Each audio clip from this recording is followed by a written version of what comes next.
الحمد للہ وکفا وسلام علی عبادہ الذین اصطفیٰ اللہم صلی علی سیدنا محمد وعلی آل سیدنا محمد مبارک وسلم۔ تسلسل کے ساتھ چند ہفتے ایک عنوان چلتا رہا نفس اور نفسانی خواہشات سے متعلق۔ آج اس کا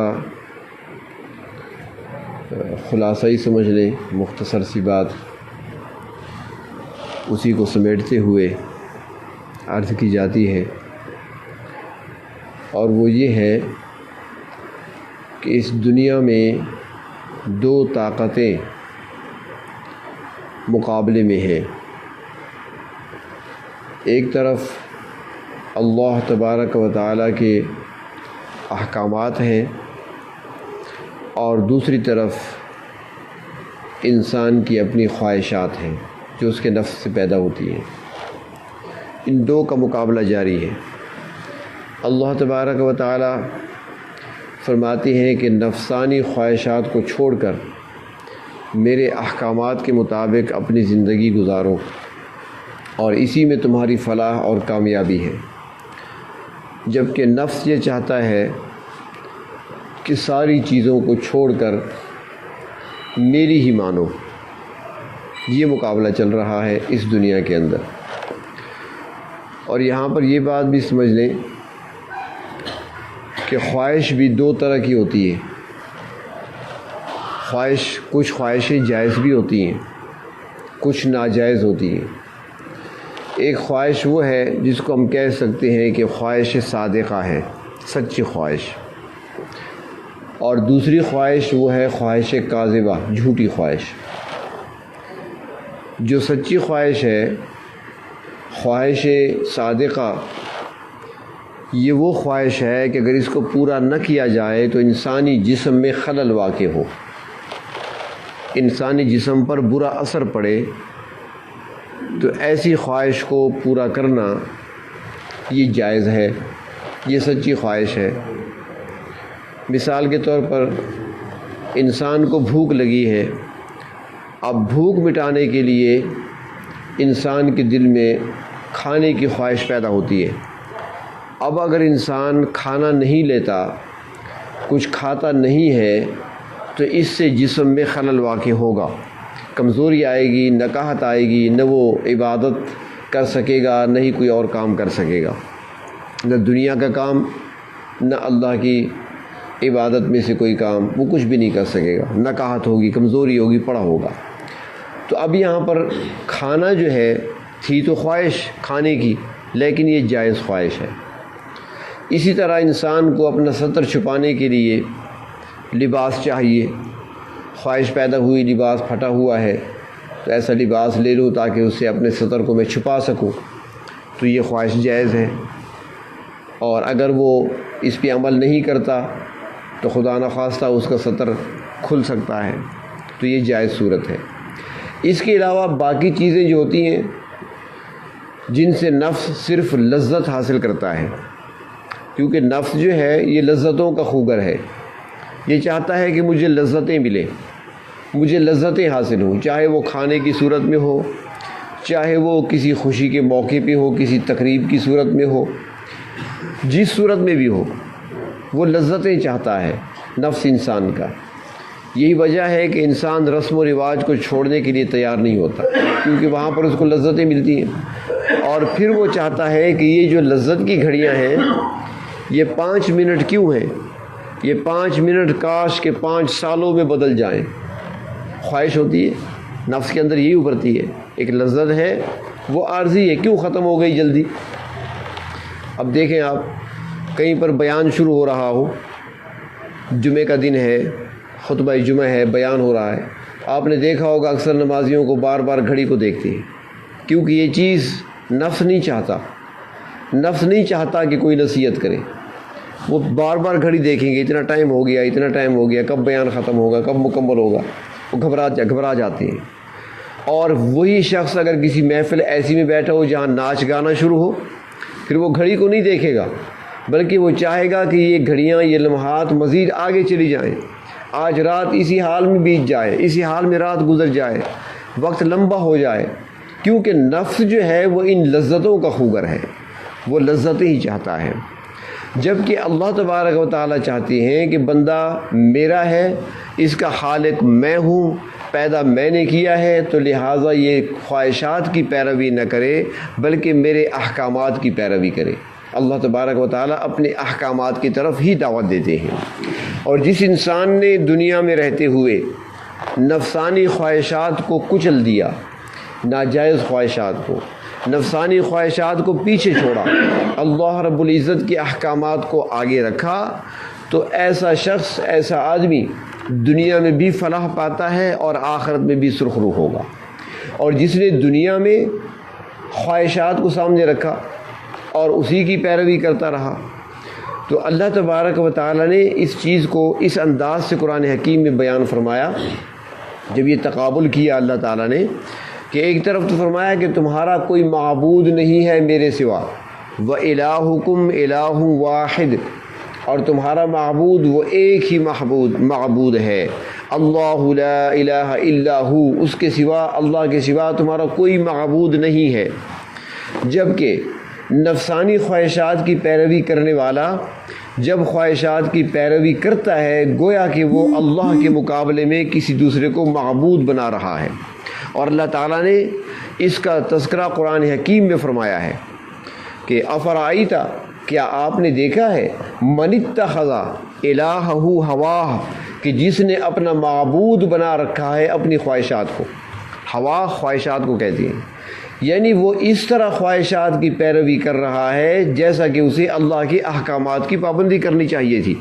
وہ اللہ تعالیٰ کے احکامات کی پابندی تو اس طرح نہیں کر رہا، لیکن وہ اس طرح اپنے نفسانی خواہشات کے پیچھے چل رہا ہے، تو گویا اس نے ایک متوازی خدا بنا رکھا ہے، اس نے اللہ کے سوا دوسرے کو معبود بنا رکھا ہے، حالانکہ اللہ تبارک و تعالیٰ فرماتی ہیں کہ بس میرے احکامات ہیں تمہارے لیے اور اسی میں تمہاری کامیابی ہے، اگر اسی پر عمل پیرا رہو گے، میرے احکامات پر تمہارا عمل ہوگا اور اپنے آپ کو بچاؤ گے نفسانی خواہشات سے، تو پھر میری رضا تمہیں حاصل ہوگی اور تمہیں دنیا اور آخرت کی بھلائیاں اور خیریں تمہیں نصیب ہو جائیں گی۔ یہ ہوتا ہے کہ دنیا میں بعض اوقات انسان پر مشکلیں بھی آتی ہیں، پریشانیاں بھی آ جاتی ہیں۔ اب پریشانی آئے یا مشکل آئے، وہاں پر بھی انسان کو اللہ کا در نہیں چھوڑنا چاہیے۔ ہمارے پاس یہ اکثر آتے ہیں نا لوگ وظائف پوچھنے کے لیے، مشکل آئی ہوئی ہے، پریشانی ہے، کوئی وظیفہ بتا دیجیے، تو میں اکثر خصوصاً عورتوں سے میں اکثر سوال کر لیا کرتا ہوں کہ نماز کی پابندی ہے، تو وہ کہتے ہیں کبھی کبھی چھوٹ جاتی ہے، تو میں نے کہتا ہوں جب نماز کی پابندی نہیں ہے تو وظیفہ کیا فائدہ دے گا، وظیفہ فائدہ نہیں دے گا۔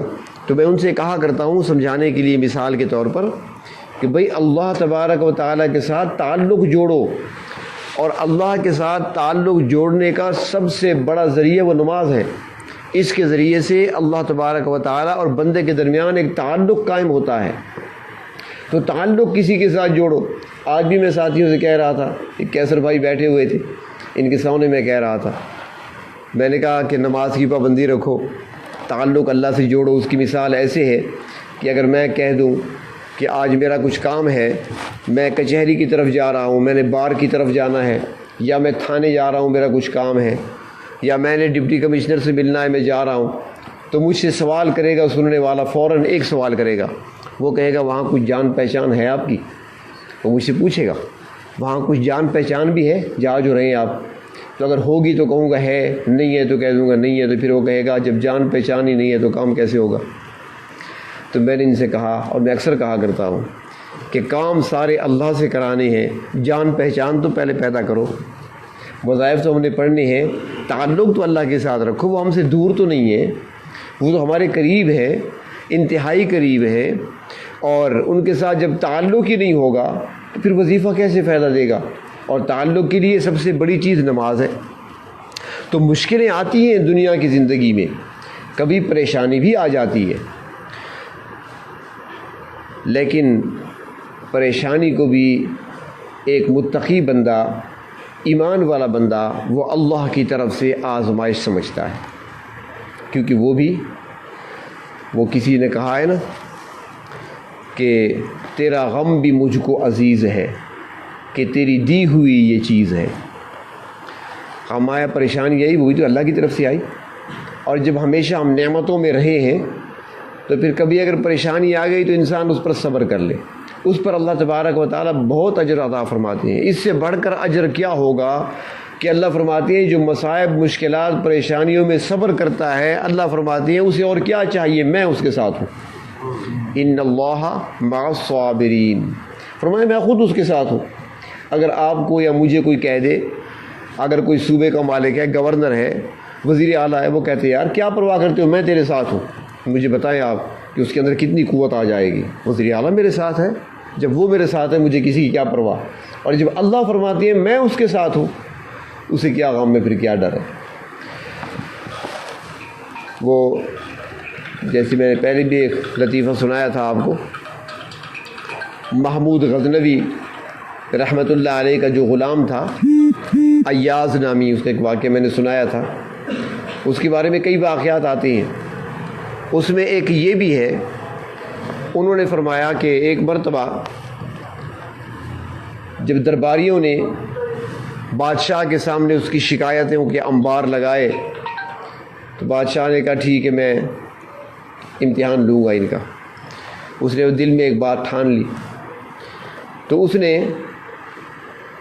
یہ کڑوا جو پھل ہوتا ہے جسے تمہ کہتے ہیں، سرائکی میں کوڑ تمہ کہتے ہیں، تمہ حنظل عربی میں اسے کہتے ہیں، وہ اس نے منگوا لیا اور اسے چھری سے کٹوا لیا، جس طرح خربوزے کی ہم کاشیں بناتے ہیں اس طرح کاشیں بنا دی۔ اب درباری سارے بیٹھے ہیں، ایاز بھی بیٹھا ہے، تو بادشاہ نے ایک درباری سے کہا کہ ہاں بھئی کھا لو۔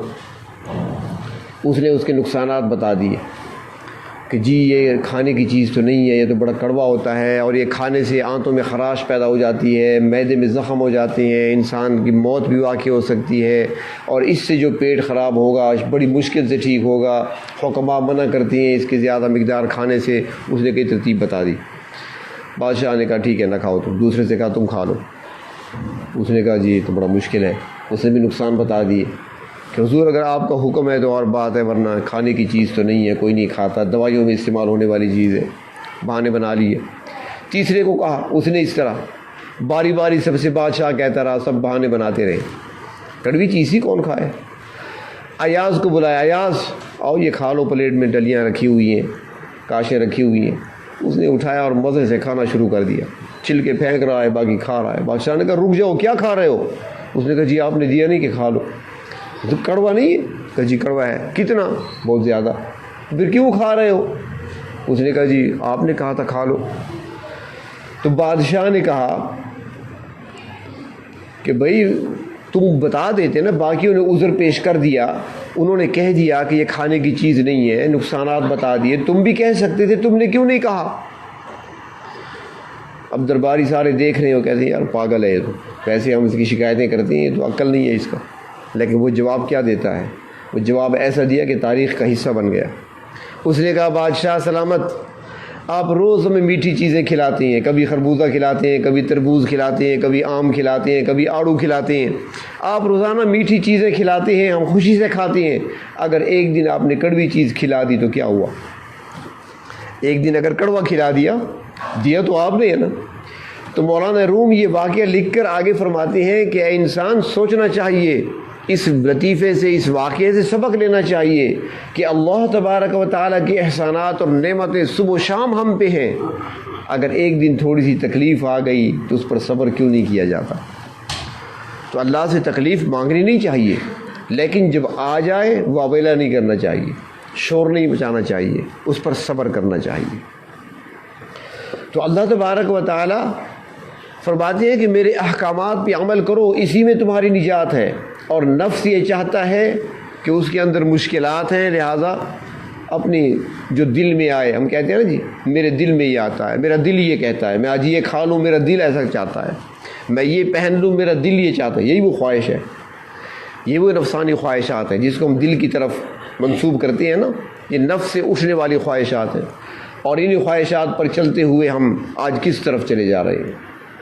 حالانکہ اللہ تبارک و تعالیٰ میں دعوت دے رہے ہیں کہ آؤ دنیا کی چیزوں کو ٹھکرا دو، یہ عارضی ہے سب کچھ۔ فرمایا کہ حدیث شریف میں آتا ہے الدنیا سجن المؤمن، یہ دنیا تو ایمان والوں کے لیے قید خانے کی مانند ہے، قید خانہ ہے، جیل خانہ ہے، پابندیاں ہیں، یہ کھانا ہے، یہ نہیں کھانا، یہ کرنا ہے، یہ نہیں کرنا۔ ہمارے علماء میں سے ایک بہت بڑی شخصیت گزری ہیں، علامہ ابن قیم رحمۃ اللہ علیہ، ابن تیمیہ رحمۃ اللہ علیہ کے شاگرد ہیں، بڑا نام ہے، بڑی شخصیت ہیں۔ انہوں نے ایک جگہ لکھا، وہ فرماتی ہیں کہ ہمارا دین 4 ستونوں پہ کھڑا ہے، ہمارا دین 4 ستونوں پہ کھڑا ہے، 4 ستون ہیں، اس کے اوپر دین کھڑا ہوا ہے، ایک ستون ادھر ہے، ایک ادھر ہے، ایک اس طرف ہے، ایک اس طرف۔ اور وہ 4 ستون کیا ہے؟ فرمایا ایک ستون ہے محبت کا، ایک ستون ہے بغض کا، نفرت کا، ایک ستون ہے ماننے کا یعنی کرنے کا، اور چوتھا ستون ہے چھوڑ دینے کا۔ فرمایا کہ محبت اللہ سے کی جائے اور اللہ کے لیے کی جائے، محبت اللہ سے کی جائے، یہ پہلا ستون ہے محبت اللہ سے کی جائے اور اللہ کے لیے کی جائے، جس سے محبت کی جائے اللہ کی رضا کے لیے۔ دوسرا ستون فرمایا بغض اور نفرت کا ہے کہ نفرت کی جائے مگر اللہ کے لیے، جس سے اللہ تعالیٰ نفرت کرنے کا حکم دیتی ہیں وہاں نفرت کی جائے۔ نفسانی خواہشات سے نفرت، شیطان سے نفرت، اللہ کے دشمنوں سے نفرت، کفار سے نفرت، گناہوں سے نفرت، جھوٹ سے نفرت، دھوکے سے نفرت، یعنی ہر اس چیز سے نفرت کی جائے جس سے اللہ نے نفرت کرنے کا حکم دیا، اپنی مرضی سے نہیں۔ اور تیسرا ستون کرنے کا ہے، یعنی کام کرنا۔ فرمایا ہر وہ کام کیا جائے جس کے کرنے کا اللہ نے حکم دیا۔ اور چوتھا ستون چھوڑ دینا، ہر اس کام کو چھوڑ دینا جس کو اللہ نے چھوڑنے کا حکم دیا۔ فرمایا کہ ان 4 ستونوں پر دین قائم ہے۔ اب ہم دیکھ لیں کیا ہماری محبتیں اللہ سے ہیں یا ہماری محبت اللہ کے لیے ہے، ہماری نفرتیں اللہ کے لیے ہیں؟ کیا ہم وہ کرتے ہیں جس کے کرنے کا حکم دیا؟ کیا ہم وہ چھوڑتے ہیں جس کے چھوڑنے کا حکم دیا؟ تو جب ستون سلامت نہیں ہوگا تو اوپر عمارت کیسے قائم رہ سکتی ہے؟ تو احکامات اللہ تبارک و تعالیٰ کے وہ چاہے جتنے بھی بھاری اور گراں لگیں، بظاہر ایسا ہوتا نہیں، عقل کے خلاف کوئی حکم نہیں آیا اللہ تعالیٰ کا۔ انسانی استعداد اور انسان کی صلاحیتوں سے بڑھ کر اللہ نے حکم کوئی نہیں دیا۔ کوئی ایسا کام نہیں ہے جس کے کرنے کا حکم دیا گیا ہو اور انسان کی طاقت سے باہر ہو، ایسا کوئی نہیں ہے، انسان کی طاقت کے مطابق ہے۔ ایک مرتبہ امتحان لیا تھا محمود غزنوی نے اور بھی بھرے دربار میں ایاز کا، اور اس کے بارے میں فرماتی ہیں کہ ایک قیمتی ہیرا تھا بادشاہ کے پاس، کسی بادشاہ نے تحفہ دیا تھا۔ ایک دوسرے کو تحفے دیتے ہیں، سرکاری تحفے ہوتے ہیں، ہمارے وزیر اعظم صاحبان بھی وہ تحفے وصول کرتے ہیں دوسرے ملکوں کے سربراہان سے۔ تو تحفہ تھا، تحفے ملا تھا، ہیرا بڑا قیمتی تھا، ہدیہ تھا، خزانے میں رکھا تھا۔ اس نے وہ ہیرا دربار میں منگوا لیا۔ اب درباری بیٹھے ہیں، خوش آمدی بیٹھے ہیں، بادشاہ نے ایک کو بلایا کہ آؤ بھائی اس کو توڑ دو۔ اس نے دیکھا، اس نے کہا جی یہ تو بڑا قیمتی ہے، یہ توڑنے کی چیز تو نہیں ہے، یہ تو کروڑوں کی مالیت کا ہیرا ہے، حضور کیوں توڑتے ہیں اسے، نقصان ہو جائے گا۔ میں ٹھیک ہے بیٹھ جاؤ۔ دوسرے کو بلایا، اس نے کہا جی آپ کو شاید یاد نہ ہو، یہ تو فلاں ملک کے سربراہ نے آپ کو ہدیہ دیا تھا، تحفہ دیا تھا۔ جب اس کو پتہ چلے گا کہ اس کے تحفے کی اس طرح ناقدری کی گئی ہے، بھرے دربار میں اس کو توڑ دیا گیا، تو ہمارے ملکوں کے حالات بھی خراب ہو سکتے ہیں اور اس کے دل میں آپ کے خلاف نفرت بھی آ سکتی ہے۔ تو میں ٹھیک ہے بیٹھ جا۔ تیسرے کو بلایا، اس نے ایسا عذر کر دیا، چوتھے نے، سارے عذر کرتے رہے۔ ایاز سے کہا ایاز آؤ توڑ دو اسے۔ ایاز نے اٹھایا، چند لمحے اسے گھور کر دیکھتے رہے، اس کے بعد زمین پہ مارا اور توڑ دیا۔ بادشاہ نے کہا ایاز کیوں توڑا؟ مصنوعی غصہ پیدا کرتے ہوئے سوال کیا کیوں توڑ دیا؟ اس نے کہا حضور آپ کا حکم تھا۔ فرمایا تمہیں پتہ نہیں تھا کہ ہیرا کتنا قیمتی ہے؟ تم نہیں جانتے تھے؟ سنا نہیں ابھی لوگوں سے تم نے؟ ایاز تاریخی جواب دیتا ہے، بادشاہ سلامت، میں نے ضرور سنا بھی، میں نے دیکھا بھی، میں نے سوچا بھی، لیکن آپ کا جب حکم آیا تو میں نے ہیرے کو اٹھایا اپنے ہاتھ میں۔ میں دیکھتا رہا کہ ہیرا قیمتی ہے، بہت قیمتی ہے، لیکن پھر سوچا کہ جتنا بھی قیمتی ہو آپ کے حکم سے زیادہ قیمتی نہیں، آپ کا حکم وہ اس کے اوپر ہے، لہذا ہیرا جتنا بھی قیمتی ہو آپ کا حکم ہیرے سے زیادہ قیمتی تھا، تو میں نے ہیرے کو توڑ دیا، آپ کے حکم کو نہیں توڑنے دیا، حکم میں نے نہیں توڑا۔ تو ایک مسلمان کی شان یہ ہے کہ دنیا کے تعلقات ٹوٹتے ہیں یا دنیا کے رشتے ٹوٹتے ہیں یا دنیا کی برادریاں ٹوٹتی ہیں، ایک مسلمان کی سوچ یہ ہونی چاہیے کہ میرے اللہ کا حکم مجھ سے نہ ٹوٹے، جو بھی ٹوٹتا ہے ٹوٹ جائے، اللہ کا حکم نہ ٹوٹے۔ اور اللہ تعالیٰ یہی چاہتے ہیں بندے سے، اور یہی مقابلہ اس دنیا میں ہے۔ خواہشات انسان کی خواہشات جو نفس میں ابھرتی ہیں وہ اپنی طرف دعوت دیتی ہیں، اور انسان کو اس کے اندر لذتیں نظر آتی ہیں، اور لذتوں کے پیچھے انسان بھاگ پڑتا ہے، اور اللہ تبارک و تعالیٰ انہی لذتوں کو ترک کرنے کا حکم دیتے ہیں کہ ان مصنوعی لذتوں کے پیچھے نہ جاؤ، میرے احکامات کی تعمیل کرو، اور تمہیں جو فائدہ ہوگا میرے احکامات کو تسلیم کرنے اور ان کے مطابق زندگی کرنے میں ہوگا۔ یہ دنیا میں دو قوتوں کی آپس میں اختلاف ہے، دو کی جنگ چل رہی ہے۔ اب جو انسان نفسانی خواہشات کی طرف چل پڑا، اس میں رسم و رواج بھی ہیں، اس میں بدعات بھی ہیں، اس میں خرافات بھی ہیں، اس میں ساری اللہ کی نافرمانی کے کام ہیں، اور دوسری طرف اللہ تعالیٰ کے احکامات ہیں، اس میں اطاعت ہے، اس میں عبادت ہے، اس میں ریاضت ہے، اس میں محنت ہے، اس میں نظروں کی حفاظت ہے، اس میں جسم کی حفاظت ہے، اپنے آپ کو بچانا ہے۔ تو جو اس راستے پر چلے گا تو پھر اللہ تبارک و تعالیٰ اس کے لیے آسانیاں پیدا فرما دیتی ہے، اور مشکل نہیں ہے، اللہ تعالیٰ کی مدد شامل حال ہوتی ہے۔ وہ ہدایت والے بندوں کے بارے میں آتا ہے قرآن پاک میں، غالباً سورۃ محمد میں بھی آتا ہے کہ جو لوگ ہدایت کے راستے کو اختیار کرتے ہیں اور ہدایت کے راستے پر اپنے آپ کو مضبوط رکھتے ہیں، تو اللہ تعالیٰ فرماتے ہیں وَآتَاهُمْ تَقْوَاهُمْ، پھر ہم ان کو تقوی کی دولت بھی عطا فرما دیتے ہیں۔ اور تقوی کیا ہے؟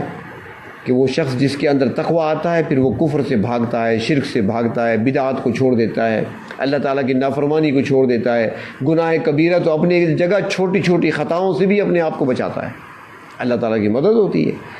اور اللہ تعالیٰ تو یہی فرماتی ہے ذرا چل کر تو دیکھو میری طرف، قدم اٹھا کر تو دیکھو، تھوڑی سی حرکت تو تم کرو، والذین جاہدوا فینا لنہدینہم سبلنا، تھوڑی سی حرکت تم کر لو، ارادہ پختہ کر کے قدم اٹھا لو، ایک قدم تم اٹھاؤ گے ہماری رحمت تمہیں تھام لے گی، ہم پھر راستے میں تمہیں گرنے نہیں دیں گے، تمہارے قدم ڈگمگائیں گے نہیں، پھر تھوڑا سا ارادہ پختہ کر لو، عزم کر لو اور چل پڑو، قدم اٹھا لو، تو اللہ تعالیٰ کی مدد بھی ساتھ شامل حال ہوتی ہے۔